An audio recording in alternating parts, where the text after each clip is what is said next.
Masking. What is masking? How does it affect our relationships day to day with our friends, family, coworkers, partners? So today I wanted to check out a video from How to ADHD. It's an amazing channel, one of the first ones I ran into when I started doing my research and kind of finding out what this meant for me. I'm sure many of you have seen Jessica's videos and what they do over there, and I applaud it, and it's a huge inspiration for what I'm trying to do here. So thank you for everything, and I think it'll be good for us to kind of sit down together and go through this and hear someone else's experience and kind of relate ours to theirs as well. So let's check it out. This is The Problem with Masking, ADHD, and Autism. Hello brains. Early on in this channel, someone angrily commented that I couldn't have ADHD because I didn't seem very ADHD. That's called editing. It's also called masking. Yeah, I'm definitely cutting out a lot of ums. Masking, in a broad sense, is the act of hiding one's true feelings or personality, typically in order to fit in. Masking how we really feel or what our preferences really are is something we all learn to do as children. We pretend that we're happy when we're actually sad, that we're confident when we're actually nervous, that we like something maybe more than we actually like it so that we can fit in with the group we're hanging out with. Before we get too far into the video, just to touch on some of those things, absolutely. I think what we are taught when we're younger to fit in can be good and bad. You know, you should learn to cooperate. You should learn to listen to the people around you and different opinions. But the idea of changing who you inherently are, so you're masking, so you're hiding certain parts of you, that can get very exhausting very quickly.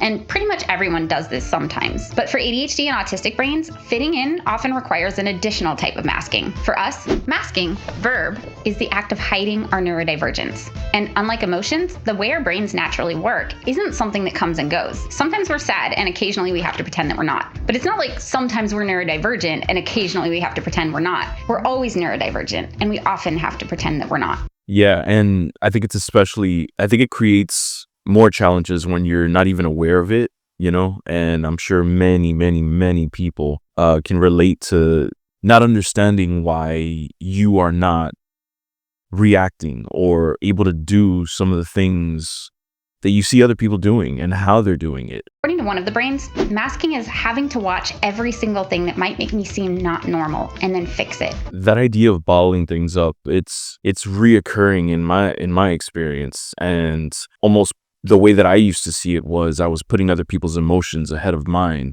And while as toxic as that might be, it was a learned behavior, I think, of avoidance, of people pleasing, of bottling up my own frustrations for the sake of others, or maybe even the sake of myself, to avoid that conflict, which I always had anxiety about. And so constantly having to do that without realizing that not everybody has to the same extent. There are those that do experience it. There are people who will tell you that everybody feels it, and it's true. But I think a key factor there is the intensity and the frequency and the consistency of having to do so, and how that could affect someone's confidence and how easily you could get lost in your own emotions and feelings, and you kind of lose who you are. Let's keep going. We mask by making a conscious effort to behave in ways that are neurotypical, like sitting still or making eye contact, or by suppressing behaviors that are common in those of us who are neurodivergent. I can't stop shaking my leg. Fidgeting, speaking quickly, interrupting while someone is talking, or sitting very strangely in a chair. Why do we do this?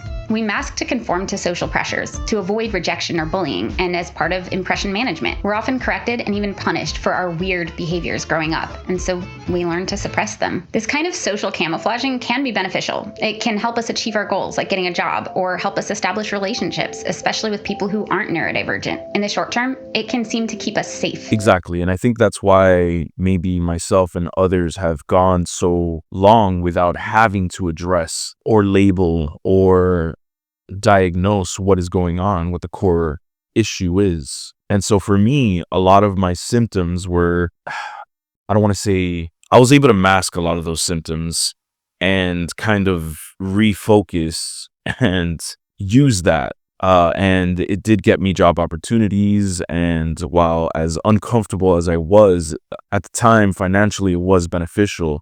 And I spent so much time being miserable, but kind of convincing myself that it was worth it. And at some point, something's got to give. And yeah, the mask kind of crumbles. But it turns out the kind of masking that ADHD and autistic brains are often asked to do comes at a cost, especially long term. First, it's distracting. It can be hard to focus on what we're trying to do or trying to learn when we're also having to actively monitor sitting still and making eye contact and responding when it's appropriate to respond. It takes up working memory slots, which we already tend to have fewer of, so there's less of a chance of us actually retaining the information we're being given. It can make it so we don't get the level of support we actually need because it doesn't seem like we need it. This can lead to a delay in diagnosis or misdiagnosis, or more difficulty in getting the level of support we need after diagnosis. In 2020, I was feeling all these emotions as everyone was. But, I spoke to my doctor and I was feeling depressed and they prescribed me some antidepressants and I hated the way I felt. And I felt better getting off of them than I did on.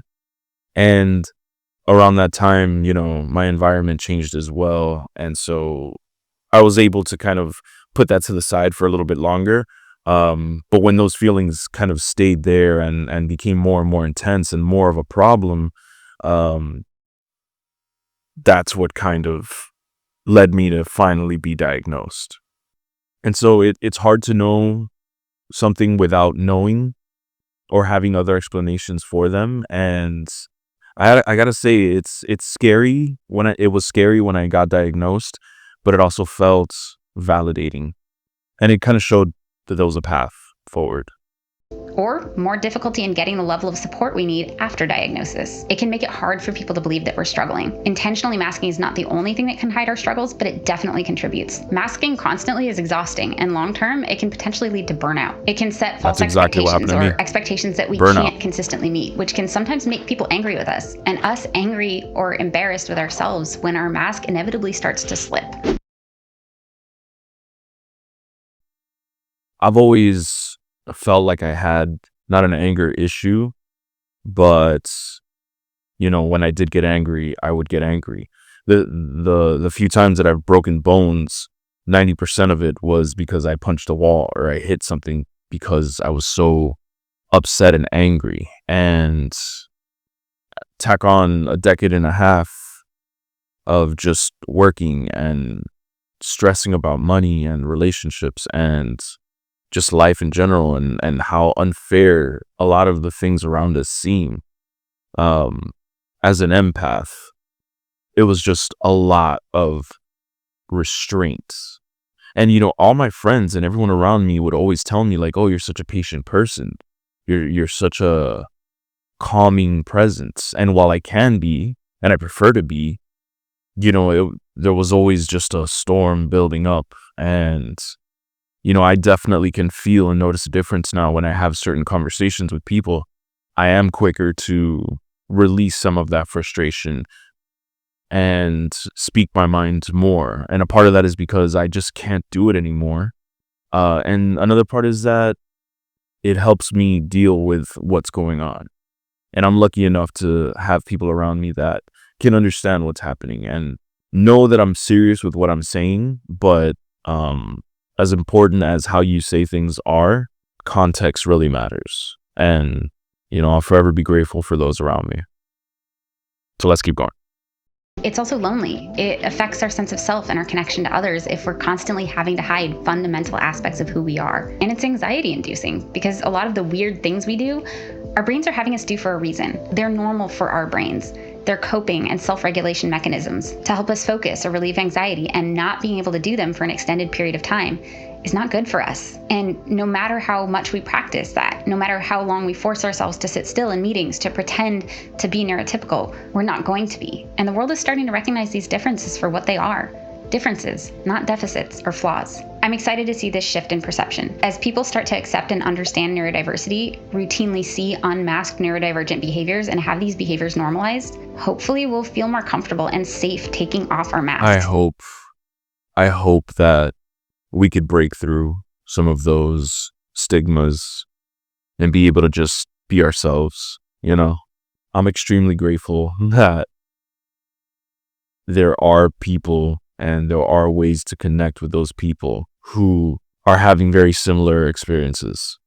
And, it's almost like once you know that, like, you always know that there are people who experience things that you do, but once you can really relate to others and a group of people and just an experience, it does create that sense of community. And especially for people who struggle to create a community, it's really cool to see people sharing their experiences. And I'm challenging myself to be one of those voices, at whatever scale, at whatever capacity, even just myself and my family.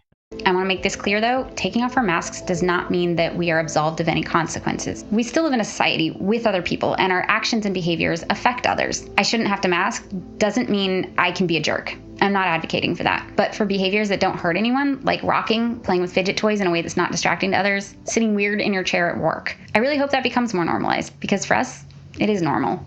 So occupational burnout is something I'm personally concerned. Before we get further, because this seems like it's all me, all about my situation. But yeah, I was fortunate enough, and this is why I feel so guilty, that my former employer, they were so understanding and so accommodating, and they let me get a standing desk, and they just really worked with me until the very, very end. And at that point, I had to make changes, and I was so worried about destroying those relationships that we had built up, that I felt like I had to bow out gracefully, or as gracefully as I could at the time. But it's so important to communicate those accommodations and those needs. And you might be surprised how open people might be to it, and just being vocal about your experiences and your struggles. Many of us would be in different places if we were just more open about it. But that's what this whole thing is. It's masking. The masking is what keeps us hidden. All right. So thank you so much, Jessica. And thank you to everyone at How to ADHD. Please support them. Please check out their channel. They have so many videos that, I'm sure we'll be watching a few more down the line. So let me know what you guys' experience are on masking. Let me know if you think there are some videos or TikToks or shorts or reels or whatever related to ADHD that we might find funny, interesting, educational. And I'll see you guys next time. Don't forget to subscribe, like the video if you guys enjoyed it. Take care of yourselves. Speak to somebody if you feel like you need to. And I'll see you next time. Peace.